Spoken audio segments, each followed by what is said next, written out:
Nomination file કરવામાં આવેલું હતું ત્યારે સમસુ દ્વારા નોમિનેશન ફાઇલ કરવામાં આવેલું હતું ત્યારે એમના દ્વારા એવું જણાવવામાં આવ્યું હતું કે એમને ધોરણ 5 સુધી ધોરણમાં 5 સુધી 2007 સુધી હિન્દી વિદ્યા મંદિર સ્કૂલમાં અભ્યાસ કરેલો છે, પરંતુ એમના ડોક્યુમેન્ટો જોતા અને બીજા ડોક્યુમેન્ટ કાઢાવતા ફરિયાદીને એવું જાણ થઈ કે આ જે શમસુદ્દીન નુરુદ્દીન ચૌધરી છે એ ધોરણ 5 સુધી નહીં ધોરણ 10 સુધી સેન્ટ ઝેવિયર સ્કૂલ છરવાડા ખાતે અભ્યાસ કરેલ છે 1 થી 10 સુધીમાં, અને એમની જન્મ તારીખ છે 13/11/1998 અને જેના પ્રમાણે એની ઉંમર 4 વર્ષ ઓછી હતી. અને આ 4 વર્ષની જે મતભેદો છે એ 2015ની જે ઇલેક્શન હતી જેમાં આ શમસુદ્દીન દ્વારા વાપી ચીરીમાં સભ્ય તરીકે વોર્ડ નંબર 2 માં જ્યારે ઇલેક્શન લડવામાં આવ્યું હતું ત્યારે એની ઉંમર માઇનર હતી. ખરેખર 16/11/1998 એટલે કે સેન્ટ ઝેવિયરના જે ડોક્યુમેન્ટ છે એના આધારે અને વાપી નગરપાલિકાના જે બર્થ સર્ટિફિકેટ છે એ પણ એવું દર્શાવે છે કે એમની ઉંમર છે 16/11/1998. એટલે કે આ શમસુદ્દીન નુરુદ્દીન ચૌધરીએ ભારત સરકાર તથા ગુજરાત રાજ્યના ઇલેક્શન કમિશનને ગેરમાર્ગે દોરેલ છે અને ખોટો અને બોગસ લિવિંગ સર્ટિફિકેટના આધારે કેટલાક ડોક્યુમેન્ટો બનાવ્યા છે અને જેના કારણે આ ગંભીર પ્રકારનો ગુનો આચરેલ છે.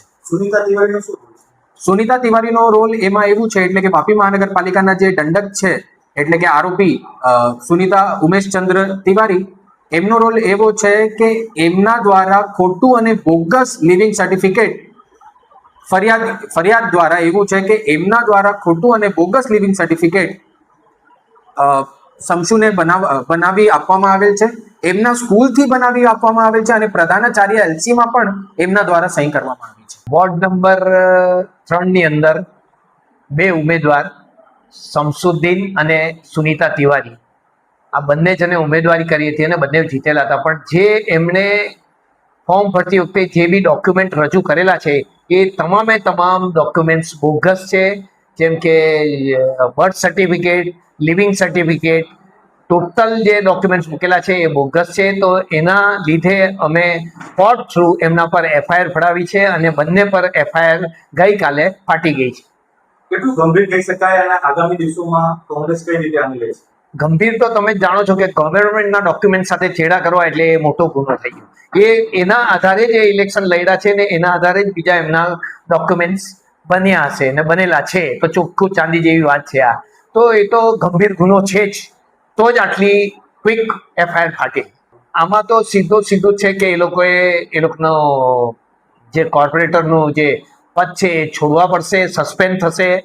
મોરલ રિસ્પોન્સિબિલિટી સમજીને જો છોડી દે તો એ લોકોના ફાયદામાં છે, નહીં તો પછી આને આગળ હાઈકોર્ટમાં જઈને બી કે ગમે ત્યાંથી જઈને તાત્કાલિક ધોરણે એ લોકોને બંનેને સસ્પેન્ડ કરવામાં આવશે. હેલો મિત્રો, હું છું અમિત ગોસ્વામી, ગુરુ મોબાઈલ એન્ડ ઇલેક્ટ્રોનિક્સમાંથી. આજે હું તમારી સામે લઈને આવ્યો છું આઈફોનના દરેક ફોન તમને લોન ઉપર મળી જશે. સેમસંગના અલ્ટ્રા સિરીઝ પણ તમને લોન ઉપર મળી જશે અને એના સિવાય બ્રાન્ડ કોઈ પણ કંપનીના હશે એનામાં પણ લોન થઈ જશે અને દરેક ફાઇનાન્સ આપણી પાસે ઉપલબ્ધ છે.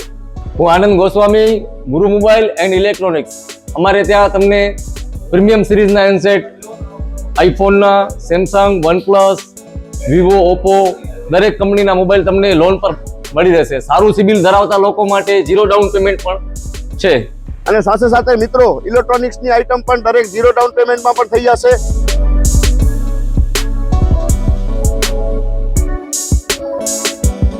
હા મિત્રો, આપણો લોકેશન છે, અગર તમે ગામડેથી આવો છો તો જુબેલી ગ્રાઉન્ડથી આવશો તો સંતોષીમાના મંદિર પાસે આપણી દુકાન છે ગુરુ મોબાઈલ એન્ડ ઇલેક્ટ્રોનિક્સ. અને જો આપણા ભુજથી આવો છો આપણી દુકાને તો વીડી હાઈસ્કૂલથી લોહાણા ભવનની સામે ગુરુ મોબાઈલ એન્ડ ઇલેક્ટ્રોનિક્સ. અને અન્ય 2 બ્રાન્ચ છે આપણી, એક જનતાગર નીચે છે અને એક લાલ ટેકરી છે.